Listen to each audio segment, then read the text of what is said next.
आज का हमारा टॉपिक है DNA replication. The word replication, here replication means to form exact copy। जैसे हम इन द फोटोकॉपी मशीन एकदम एग्जैक्ट कॉपी बनाते हैं, उसमें कोई भी चेंज नहीं होता है, तो यहाँ पे भी एकदम एग्जैक्ट कॉपी बनाना चाहिए। अब हम भी बोल सकते हैं, हम डुप्लीकेशन वर्ड यहाँ पे यूज कर सकते हैं, क्योंकि डुप्लीकेशन मीन्स ऑल्सो डबल। तो हमारा डीएनए रेप्लिकेशन में भी हम डबल ही करते हैं उसको, पर डुप्लीकेशन हम वर्ड यूज नहीं कर सकते। क्यों नहीं कर सकते? क्योंकि in the duplication changes are possible, but in the replication changes are not possible. अब चेंजेस यहाँ पे क्यों पॉसिबल नहीं है? क्यों पॉसिबल नहीं है? इसीलिए हमें सेंट्रल डॉग्मा एक बार देखना पड़ेगा। तो सेंट्रल डॉग्मा मॉडल क्या बोलता है कि डीएनए का फॉर्म होना कौन सा प्रोसेस होता है? रेप्लिकेशन। फर्दर डीएनए से आरएनए बनता है, उसको हम बोलते हैं ट्रांसक्रिप्शन। आरएनए से प्रोटीन बनता है, उसको हम क्या बोलेंगे? ट्रांसलेशन। तो अगर हमारा फर्स्ट स्टेप पे ही अगर चेंज पॉसिबल हो गए तो हमारा ट्रांसक्रिप्शन, ट्रांसलेशन, और या फिर हम बोल सकते हैं जो पोस्ट ट्रांसलेशनल चेंजेस होते हैं, प्रोसेसेस होते हैं, उसमें भी चेंज हो जाएगा हमारा, फिर तो पूरी मशीनरी चेंज हो जाएगी। इसीलिए हम इसको डुप्लीकेशन नहीं बोलते हैं। अब हम इसको देखते हैं प्रोसेस क्या होता है। डीएनए रेप्लिकेशन जो है सेल के एस फेज में बनता है, इन द एस फेज होता है। तो एस फेज में हमने क्या देखा है? अगर हम मेरा एक डिप्लॉयड सेल है 2N एंड अगर मेरा डीएनए अमाउंट 2C है एट द G1, अगर मैं फर्दर एस फेज में देखूं तो हमें पता है माइटोसिस में क्रोमोसोम नंबर तो सेम ही रहते हैं, तो ये 2N का 2N ही हो जाएगा।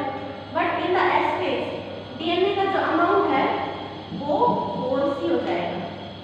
तो DNA replication in the S phase होता है। अब डीएनए रेप्लिकेशन की क्या क्या रिक्वायरमेंट्स है? तो हमारी पहली रिक्वायरमेंट क्या हो जाएगी? वही डीएनए टेम्पलेट चाहिए हमें। डीएनए टेम्पलेट क्या होता है? जहाँ पे हमारा रेप्लिकेशन होगी। अब ये है हमारा डीएनए 5' to 3', 5' to 3'। ये कैसे है दोनों? ये आपस में एंटी पैरेलल है। तो in the DNA replication process ये दोनों पहले सेपरेट होंगे, मतलब हम डबल स्टैंडर्ड से सिंगल स्टैंडर्ड बनाएंगे पहले डीएनए को। फर्स्ट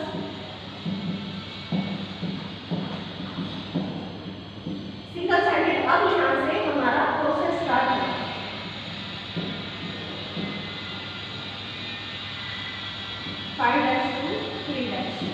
तो यहाँ पे हमने देखा कि डीएनए टेम्पलेट ये दोनों ही डीएनए टेम्पलेट की तरह एक्ट कर रहे हैं। सेकंड हमें क्या चाहिए? सेकंड चाहिए हमें ORI। तो ORI क्या है? Second ORI its origin of replication, जहाँ से हमारा रेप्लिकेशन स्टार्ट होगा, ओरिजिन ऑफ रेप्लिकेशन। तो रेप्लिकेशन जब स्टार्ट होगा, अब यहाँ पे हमने देखा था 5' to 3', 5' to 3', मतलब ये कहीं से भी स्टार्ट नहीं होता है, एक स्पेसिफिक साइट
डीएनए पॉलीमरेज, इसको हम रेप्लिकेज भी बोलते हैं। तो इसी से यही है जो मेन एंजाइम है। फोर्थ एंजाइम हमें चाहिए लाइगेज एंजाइम। तो ये सारे हमें एंजाइम चाहिए डीएनए रेप्लिकेशन करने के लिए। अगर हम मॉडल्स ऑफ डीएनए रेप्लिकेशन करें, देखें कि मतलब कौन से मॉडल से होता है, मतलब कैसे होता है डीएनए रेप्लिकेशन, तो इसी को एक्सप्लेन करने के लिए दो साइंटिस्ट आए हैं, सल्सन एंड सथाल। इन दोनों ने डीएनए रेप्लिकेशन को density CaCl caesium chloride density gradient centrifugation, इस प्रोसेस से इन्होंने ये एक्सप्लेन किया कि जो डीएनए रेप्लिकेशन है ना, उसका मॉडल सेमी कंजर्वेटिव है। अब सेमी कंजर्वेटिव मींस कि जो हमारा नया स्ट्रैंड बनेगा उसमें वन पेरेंटल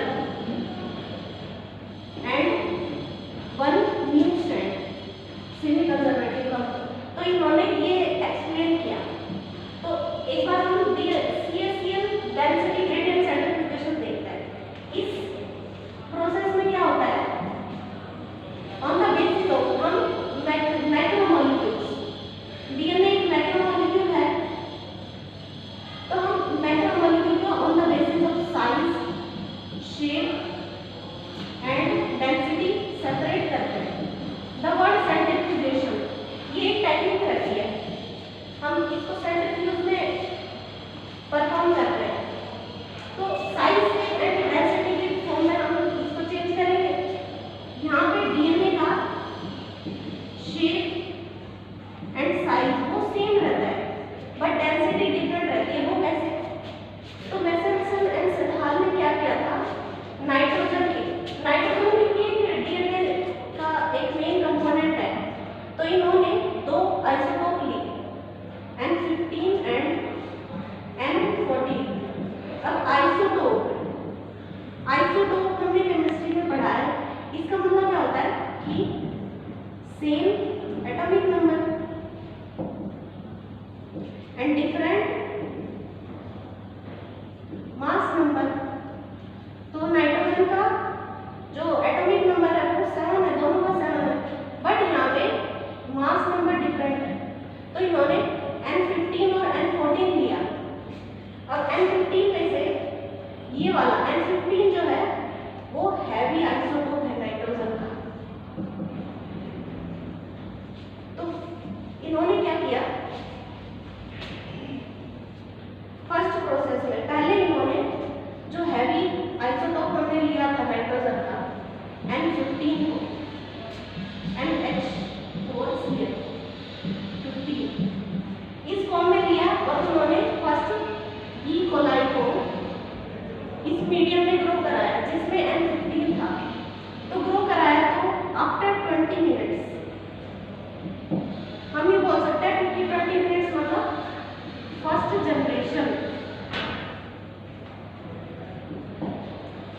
जनरेशन के बाद क्या हुआ, ई कोलाई जब ये डीएनए रेप्लिकेशन हुआ तो फर्स्ट जनरेशन के बाद तो हमें N15 नहीं मिलेंगे।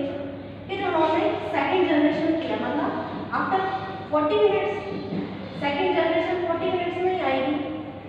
तो तब उन्होंने देखा कि, और इसके बाद 20 मिनट्स के बाद जब 40 मिनट्स में डाला, इन्होंने लिया फिर N14 मीडियम, ई कोलाई को N14 मीडियम में ग्रो कराया। अब इसके बाद क्या होगा, सेमी कंजर्वेटिव है, तो हमने देखा था कि एक न्यू स्ट्रैंड बनेगा और एक पेरेंटल बनेगा। तो यहाँ पे हमें मिला एक हाइब्रिड मिल गया, मतलब N15 और 14 मिल गया। अब इसके बाद इन्होंने फर्दर 60 मिनट के बाद थर्ड जनरेशन, फर्दर 80 मिनट के बाद फोर्थ जनरेशन में ग्रो कराया। अगर हम इसका पूरे का इक्वेशन देखें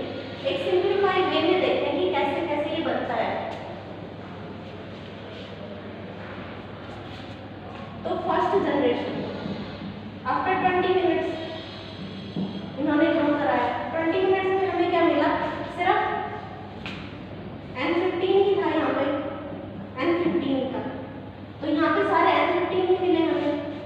अब इसके बाद इन्होंने 40 मिनट में N14 को डाल दिया, तो हमें क्या मिला, हाइब्रिड मिला। मीन्स 50% हमें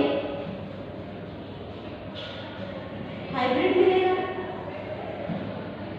और 50% हमें N14 क्या है, लाइट है, तो हमें लाइट डीएनए मिलेगा। अब हमें यहाँ पे N15 मिला ही नहीं, तो इसका मतलब क्या हो गया।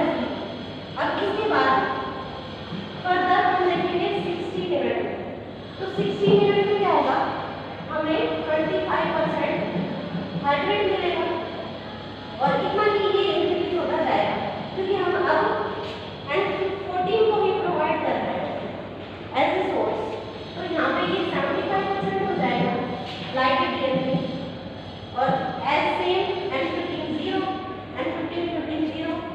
अगर हम फर्दर 80 मिनट्स की बात करें, अब यहाँ पे भी हमने N14 दिया है, तो क्या बनेगा, ये 12.5% हाइब्रिड और ये क्या मिलेगा हमें 87.5% लाइट डीएनए।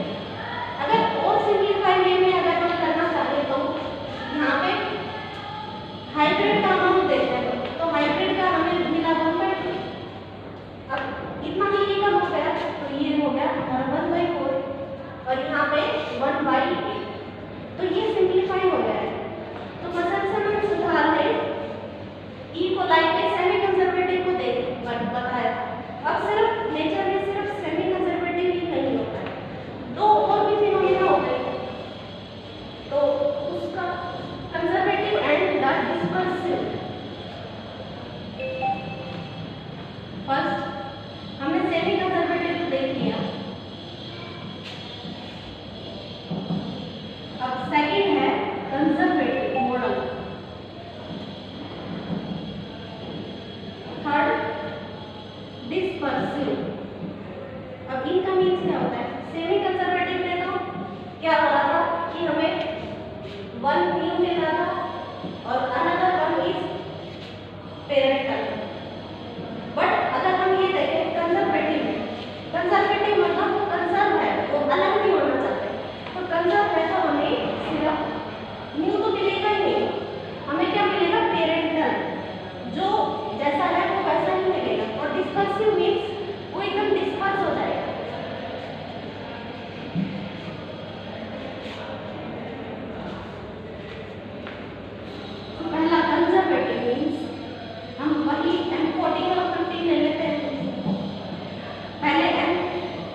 प्राइमर इनिशिएट करता है। अब प्राइमर क्या होता है? एक सिंगल स्ट्रैंडेड हम आरएनए लेते हैं या फिर सिंगल स्ट्रैंडेड डीएनए, ये शॉर्ट सीक्वेंस होता है। हम शॉर्ट सीक्वेंस या फिर हम सिंगल स्ट्रैंडेड डीएनए या आरएनए का ओलिगो न्यूक्लियोटाइड भी बोल सकते हैं, मतलब ये शॉर्ट है। अब इसके बाद हम इनिशिएशन से स्टार्ट करते हैं प्रोसेस।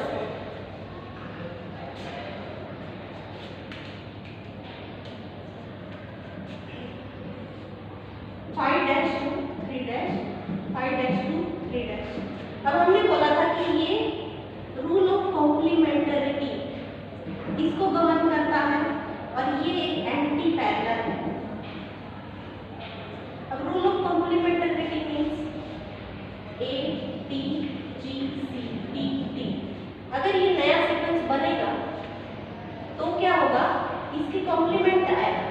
तो T के हमें पता है कॉम्प्लीमेंट क्या आता है, A आता है, और G के कॉम्प्लीमेंट क्या आता है, C आता है। तो यहाँ पे भी इस रूल को फॉलो किया जाएगा। तो यहाँ पे A G C A T, तो ये कॉम्प्लीमेंट्री रूल को फॉलो करता है। तो सबसे पहला प्रोसेस है हमारा initiation, second elongation, and the third one is termination, ends.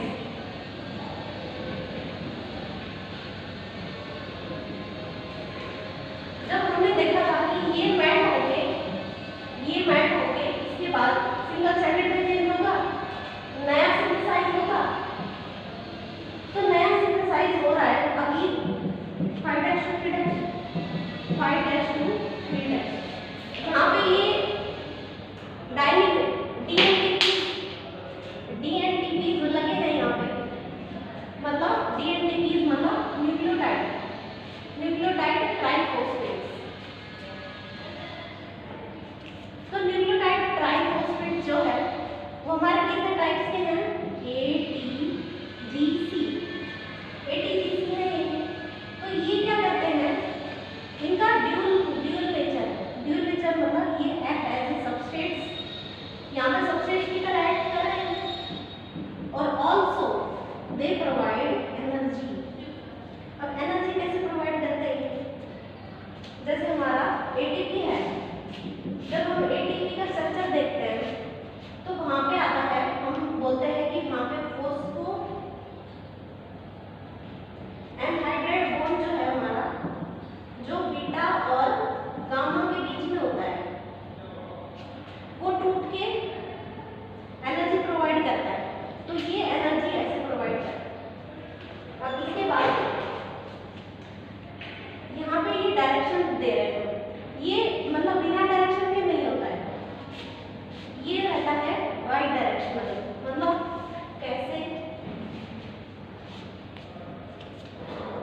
जो हम एमपीआई में कोई भी प्रोसेस करते हैं वो 5-2 3- होती है विद रिस्पेक्ट टू किसके? न्यू स्ट्रैंड की।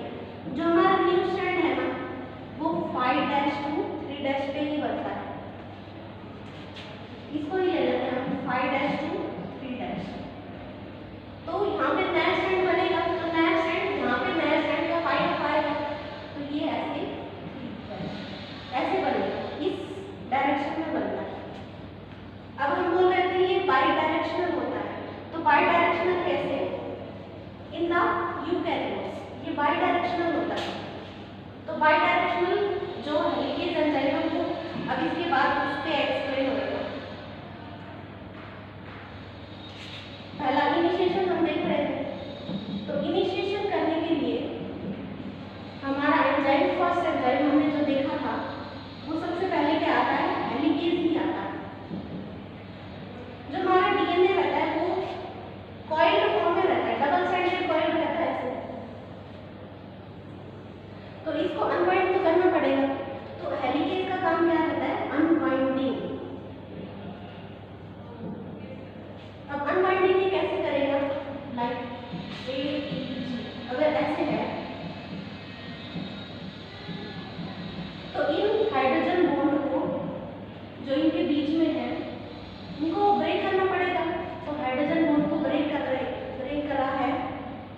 अनबाइंडिंग ऐसे करता है, one means hydrogen bond breakage.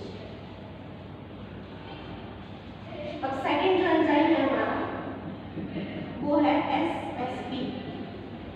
अब जो डीएनए है उसकी टेंडेंसी क्या होती है, ये ऐसे सिंगल स्ट्रैंड फॉर्म में, ऐसे ये कब तक ये सिंगल स्ट्रैंड फॉर्म में नहीं रहना चाहता, मतलब ये यहाँ पे अनस्टेबल है सिंगल स्ट्रैंड फॉर्म में, तो ये दोबारा से डबल स्ट्रैंडेड फॉर्म में आना चाहेगा। तो अगर डबल स्ट्रैंडेड फॉर्म में आ गया फिर हेलिकेज की जो हमने मेहनत की है वो बेकार हो जाएगी। तो अब SSB आता है, इसका means single stranded binding protein. तो सिंगल स्ट्रैंडेड बाइंडिंग प्रोटीन जो हमने इनको अलग किया है यहाँ पे, तो ये इनसे ऐसे अटैच हो जाता है और इसको दोबारा से डबल स्ट्रैंडेड में आने से रोकता है। अब हमारा थर्ड एंजाइम हमने क्या देखा था, प्राइमेज। तो प्राइमेज का काम क्या है, वही हमारा primer banana, that is short sequence of या तो सिंगल स्ट्रैंडेड RNA या फिर सिंगल स्ट्रैंडेड DNA। तो ये प्राइमर बनाता है। वही रीजन है क्योंकि प्राइमर क्यों चाहिए, क्योंकि वो जो मेन एंजाइम हमारा DNA पॉलीमरेज है वो प्रोसेस को इनिशिएट नहीं कर सकता, तो इसीलिए हमें प्राइमर की रिक्वायरमेंट है। तो प्राइमेज इसको प्राइमर को फॉर्म करता है। अब फोर्थ एंजाइम क्या होता है हमारा, fourth enzyme main enzyme DNA polymerase. ये मेन एंजाइम है, हम इसको रेप्लिकेज भी बोलते हैं। अब इन द यूकैरियोट और इन द प्रोकैरियोट ये अलग अलग होते हैं। अलग अलग मीन्स प्रोकैरियोट में हम 3 तरह के पॉलीमरेज पढ़ते हैं और यूकैरियोट्स में 5 टाइप्स के होते हैं। सो मेन हम यहाँ पे पॉलीमरेज डेल्टा ही देखते हैं मेन, और प्रोकैरियोट में मेन कौन होगा, थर्ड। अगर थर्ड मेन है तो ये भी क्या काम करते हैं, इनका काम है या तो प्रूफ रीड का या फिर प्राइमर रिमूवल का। अब वो प्राइमर जो है उसको रिमूव भी करना पड़ेगा, और प्रूफ रीड मतलब हम जो जैसे एक बार अगर कोई पेपर हम बना रहे हैं उसको प्रूफ रीड करना कि कोई गलती ना हो जाए, तो उसका काम करते हैं फर्स्ट और सेकेंड। और थर्ड तो हमारे लिए है। अब फोर्थ फिफ्थ एंजाइम कौन सा चाहिए अभी, टोपोआइसोमरेज।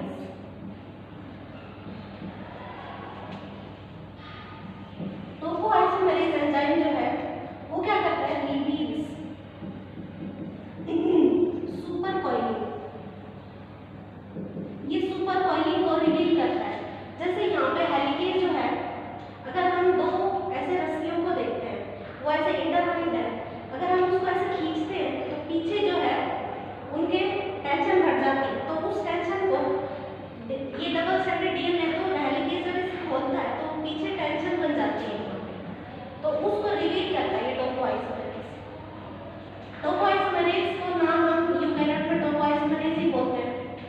अब ई कोलाई में हम इसको गायरेज भी बोलते हैं।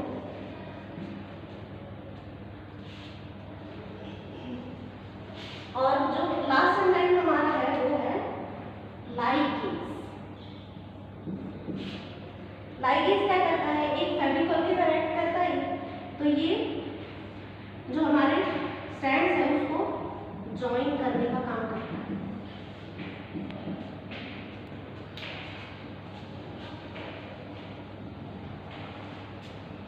अब ज्वाइनिंग एक बार प्रोसेस देखते हैं।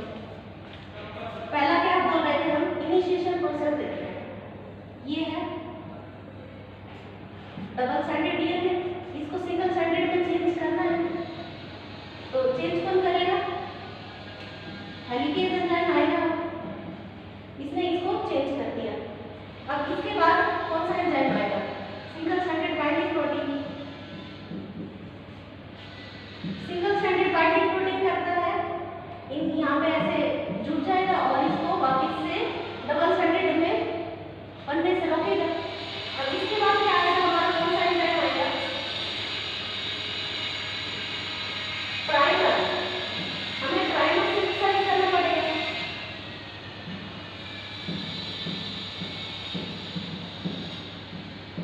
और प्राइमर कौन से डायरेक्शन में सिंथेसाइज होगा, 5' to 3', और किस रिस्पेक्ट पे, न्यू में। तो न्यू ऐसे बनेगा हमारा 5' to 3', तो यहाँ पे एक छोटा सा हमारा प्राइमर फॉर्म हो जाएगा। सेकंड स्ट्रैंड में भी होगा, तो यहाँ पे हमारा 5' to 3' एक छोटा सा प्राइमर बन जाएगा। अब इसके बाद प्राइमर बनने के बाद क्या होता है, डीएनए पॉलीमरेज आएगा।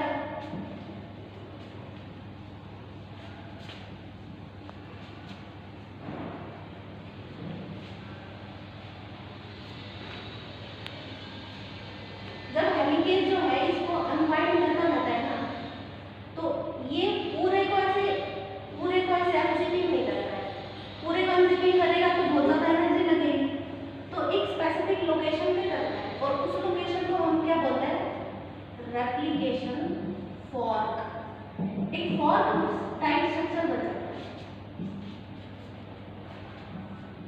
अगर हम इसका ऐसे देखें, ये हमारा ये रेप्लिकेशन फॉर्क है, इस पोजीशन पे इसने खोल दिया ऐसे, तो ये 5' to 3'।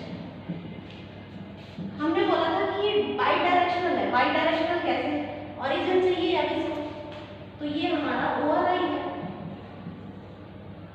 ORI यहाँ से स्टार्ट होगा, तो 5 डायरेक्शनल मतलब दोनों स्ट्रैंड में होगा। अब दोनों स्ट्रैंड से कैसे, 5' to 3', ये मेरा ये जो डायरेक्शन है, ये इसकी सिंथेसिस का डायरेक्शन है। तो पहले स्ट्रैंड में क्या होता है, 5' to 3', ये कंटिन्यूस मैनर में चलता है, कंटिन्यूस मैनर। तो अगर कंटिन्यूस मैनर है तो हम इसको क्या बोलेंगे, लीडिंग स्ट्रैंड। अब यहाँ पे भी चलेगा ये, तो लीडिंग स्ट्रैंड, तो ये यहाँ पे 5' to 3' ऐसे चलेगा ये। अब सेकंड स्ट्रैंड पे क्या होता है, ये डिसकंटिन्यूस हो जाता है। डिसकंटिन्यूस कैसे,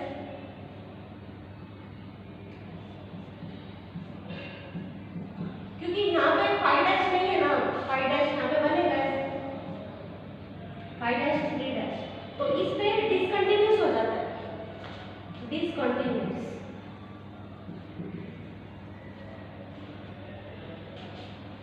तो हम इसको क्या बोलेंगे, लैगिंग स्ट्रैंड। यहाँ पे भी लैगिंग स्ट्रैंड ही बनेगा, ये हमारा लैगिंग स्ट्रैंड। तो रेप्लिकेशन फॉर्म में अब ये बाई डायरेक्शनल को सही एक्सप्लेन कर रहे हैं, ये बाई डायरेक्शनल है हमारा डीएनए रेप्लिकेशन।